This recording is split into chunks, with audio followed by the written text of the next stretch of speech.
اگر آج رسول اللہ صلی اللہ علیہ وسلم موجود ہوں، تصور کریں تمہارے یہ کنجر خانے دیکھ کر تمہاری حوصلہ افزائی کریں بھلا، تمہاری یہ بدعات اور خرافات دیکھ کر کیا تمہیں شاباش دیں گے؟ رسول اللہ صلی اللہ علیہ وسلم کا تو کوئی طریقہ نہیں اپنایا آپ نے۔ صحابہ کرام کیا کرتے تھے؟ آپ صلی اللہ علیہ وسلم کی عبادات کے ساتھ ساتھ آپ کی عادات کو بھی اپناتے، ایک ایک عادت کو بھی اپناتے تھے جو لازم نہیں ہے۔ یہ تو لازم کر دیا نا کہ شلوار چادر یہ ٹخنے سے اوپر ہونی چاہیے مردوں کی، یہ تو لازم ہو گیا نا۔ آپ کی ایسی عادات جو ہمارے لیے لازم نہیں تھیں، عمل کرو سنت سمجھ کے، ثواب ملے گا، نہ بھی کرو تو کوئی حرج نہیں۔ صحابہ نے بھی ساری زندگی انہیں بھی حرز جان بنایا، انہیں بھی سینے سے لگایا۔ یہ انس بن مالک رضی اللہ عنہ، صحیح بخاری میں واقعہ موجود ہے، کہتے ہیں کہ میں خادم تھا رسول اللہ صلی اللہ علیہ وسلم کا، خادم ہونے کے ناطے جب آپ جاتے کہیں میں بھی ساتھ میں جاتا بطور خادم۔ ایک دن ایک صحابی جو درزی تھے، انہوں نے آپ صلی اللہ علیہ وسلم کی دعوت کی کہ آپ تشریف لائیں، میرے گھر میں کھانا تناول فرمائیں، میں نے کھانا تیار کرنا ہے آپ کے لیے۔ آپ صلی اللہ علیہ وسلم تشریف لے گئے، میں بطور خادم ساتھ گیا۔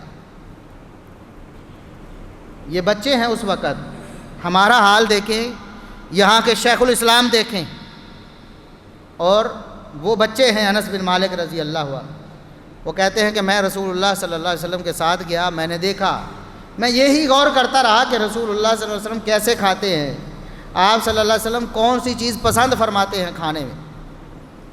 تو کھانے میں جو تیار کیا گیا تھا، روٹی بھی تھی اور سالن میں گوشت کے ٹکڑے بھی تھے اور کدو کے ٹکڑے بھی تھے اور شوربہ بھی تھا، شوربے والے گوشت کدو پکے ہوئے تھے۔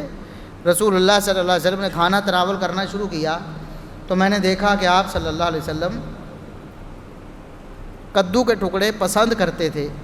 ساری پلیٹ میں سے کدو، سارے برتن میں سے کدو کے ٹکڑے اکٹھے کر کر کے آپ صلی اللہ علیہ وسلم کھا رہے تھے۔ فلم ازل احب الدباء من یومئذ، کہتے وہ دن گیا، آج تک میں نے ساری زندگی کدو سے محبت کی ہے کہ یہ رسول اللہ صلی اللہ علیہ وسلم کا پسندیدہ ہے۔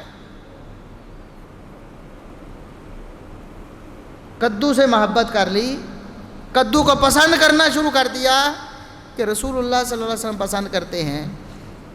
ظالموں، تم نے ان چیزوں کو پسند کر لیا جنہیں ساری زندگی رسول اللہ صلی اللہ علیہ وسلم ناپسند کرتے، جن کو سن کر کانوں میں انگلیاں ڈالتے رہے، آج تم نے محبت کے نام پہ اسی کو رواج دے دیا۔ کس طرح بچاؤ گے اپنی نوجوان نسل کو بے حیائی سے، کنجر خانے سے؟ وہ تم نے کنجر خانے محبت رسول کے نام پر ان کو دے دیے۔ کس طرح بچاؤ گے اپنی نوجوان نسل کو؟ کیا تمہارا دعویٰ ہے؟ کیا تمہارا دین ہے؟ کیا تمہاری شریعت ہے؟